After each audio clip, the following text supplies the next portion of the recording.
More corruption for you, this time having to do with a lawsuit over mining safety regulations. And a person named David Zatezalo, this is President Trump's top official for mining safety, who has a history in that particular industry that we're going to talk about. And it has to do with challenges to Obama administration regulations, trying to make it so that if mines routinely violated safety procedures, there could be an expedited process of adjudicating that, having some sort of fines or consequences of some sort, which of course the industries don't like, and so they challenged it in court. So that lawsuit was filed in March 2013 by the Kentucky Coal Association, opposing the Obama administration's use of a mine safety rule known as POV, or pattern of violations. As I said, accelerates the penalty process. So David Zatezalo, the person that I was talking about, is now the Assistant Secretary of Mine Health and Safety. He served on the Kentucky Coal Association Board of Directors through 2014.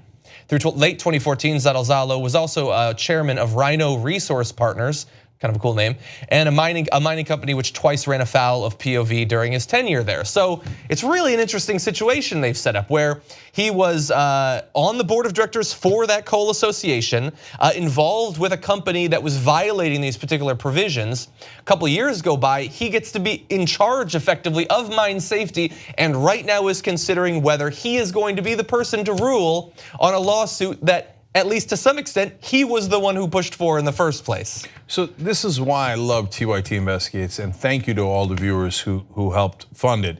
Because while everybody's looking somewhere else, and super important issues like guns, etc., Donald Trump's administration is eviscerating the rule of law, doing wild conflicts of interest and corruption to no end. So our job is to dig in and find where they are. So in this case, great report by Steve Horn pointing out, look, this guy was part of that organization, the Kentucky Coal Association, that sued the group that he now helps to run inside the government.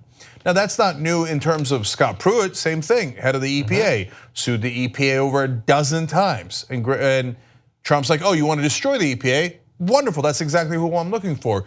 You're now the head of the EPA. So this guy now becomes a top official in mining safety because he was trying to destroy mining safety.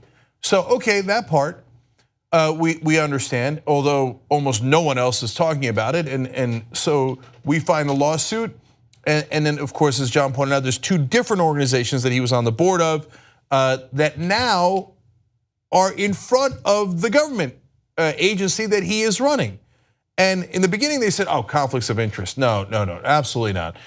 Number one, he'll get his money out of any mining within 90 days. Did he? Of course not. He works for the Trump administration, still has money invested in mining companies. Yeah, but only like hundreds of thousands of dollars. While he's supposed to be regulating mining companies that he's invested in. Now the companies he used to run, he's decided, I'm not gonna recuse myself. I'm gonna make the decision on whether my former companies did the right thing or not. Gee, I wonder which way he's gonna decide. Well, I can't quite tell. Who would better know what the companies were up to? Than the guy sitting on their board before. Insider knowledge, yeah. And when asked about it, the Trump administration, and we're the ones who asked them, said, well, I mean, our rule technically is that you had to be outside those companies for 2 years, and he was on the board of those companies in 2014. Technically, he's slightly okay.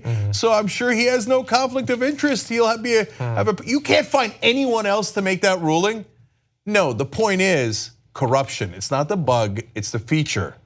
So check out the article. It'll be in the links down below on YouTube, in the description box, and on comment section on Facebook.